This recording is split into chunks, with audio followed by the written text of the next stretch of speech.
আলহামদুলিল্লাহ। আজকে আমার ঘরের প্রথম কাজ। আর প্রথম কাজটি করার জন্য প্রথমে মাটি খোঁড়া হয়েছে, এপাশে অনেক মাটি খোঁড়া হয়েছে। আর দ্বিতীয় দিন এই কাজটি করা হয়। দ্বিতীয় দিন এই কাজটি সম্পূর্ণ করার পর আবার তৃতীয় কাজের জন্য আমরা ইট নিয়ে আসি। ইট মূলত এখানে খরচ হয়েছে 4,500 ইট। তৃতীয় দিনে এটুকু করা হয়, এই গাঁথনিটা করা হয় তৃতীয় দিনে। এখানে সুন্দরভাবে তৃতীয় দিনে গাছটি করা হয়।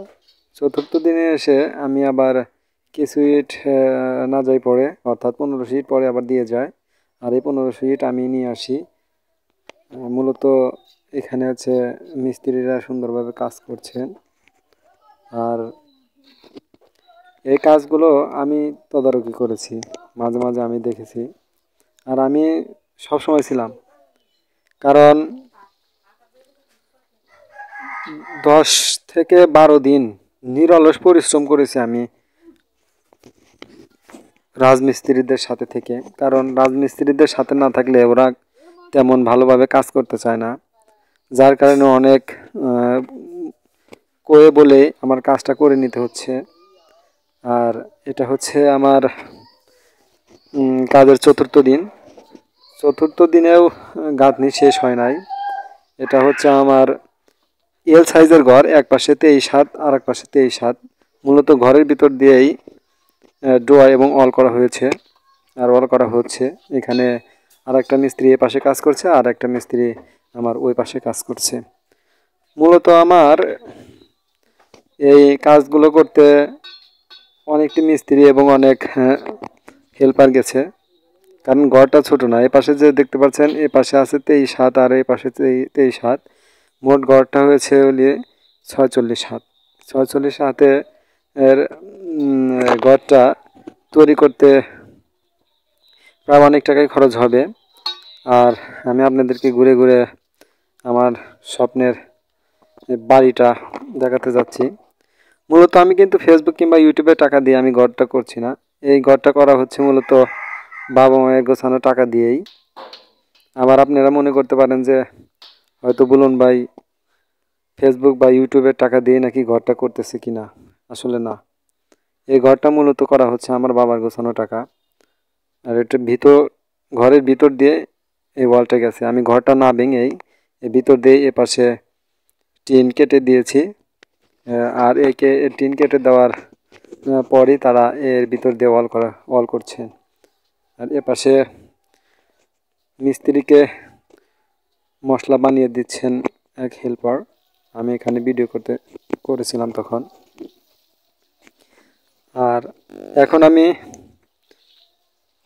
গাঁথনিগুলোতে পানি দিচ্ছি, কারণ ওয়াল গাঁথার পর যদি পানি না দেওয়া হয় তাহলে ওই ওয়ালটা ততটা মজবুত হয় না। যার কারণে আমি আমার মোটর চালিয়ে আর পাইপ লাগিয়ে আমি পানি দিচ্ছি। আসলে এ পাশে 2টা রুম হবে আর এ পাশে 2টা রুম। আর এ পাশে আমার মাটি ফেলানো ছিল না বিধায় অনেক এখানে ইট লেগেছে, কারণ নিচে তো মাটি নেই। আর মাটি ফালানোর আশা করলে হয়তো এবছর ঘর দিতে পারতাম না। যার কারণে মা বলল যে ওই মাটি ফালানোর আশায় থাকলে আমাদের ঘর হবে না। যার কারণে ইট যদি কয়টা বেশিও লাগে সমস্যা নেই, তুমি কাজটা চালিয়ে যাও। যার কারণে আমি চালিয়ে গেলাম। কারণ মাকে আমি বলছিলাম যে এখানে, মা এবং আমার বাবাকে বলছিলাম যে এখানে একটা রুম হয়তো পরে করি, এখন না করলেই ভালো 3টা রুম করি। কিন্তু বাবা মা বলছে যে না, এখন যদি একটা রুম যদি রেখে দেই তাহলে হয়তো পরবর্তীতে আর দেওয়া হবে না। আর এটা হচ্ছে আমার 7ম দিনের কাজ। 7ম দিনের প্রায় আমার কাজের প্রায় 80% শেষ হয়ে যায়।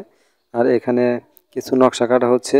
মিস্ত্রিরা রং কালার বিভিন্ন ধরনের কালার দিয়ে তারা আমাদের ওয়ালটাকে সাজাচ্ছে।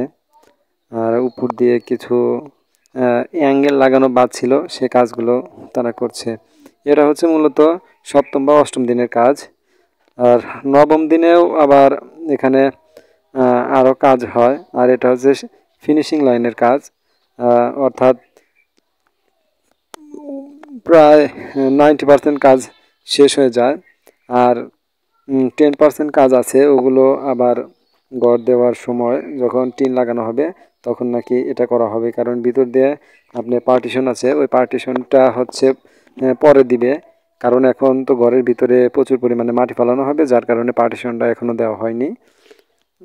পার্টিশন দেব হচ্ছে ঘরের ভিতরে যখন মাটি ফেলানো হবে, ওই যে ওখান দিয়ে ইট দেখা যাচ্ছে, অর্থাৎ ওই কালা বর্ডার লাইনের নিচ দিয়ে মাটি ফেলানো হবে, যার কারণে আমি ভিতরের পার্টিশনটা এখনও দিই নেই। ইনশাল্লাহ কিছুদিনের ভিতরেই আমি ভিতরে মাটি ফেলাইয়ে এই পার্টিশনটা দিব। আর সামনে আমার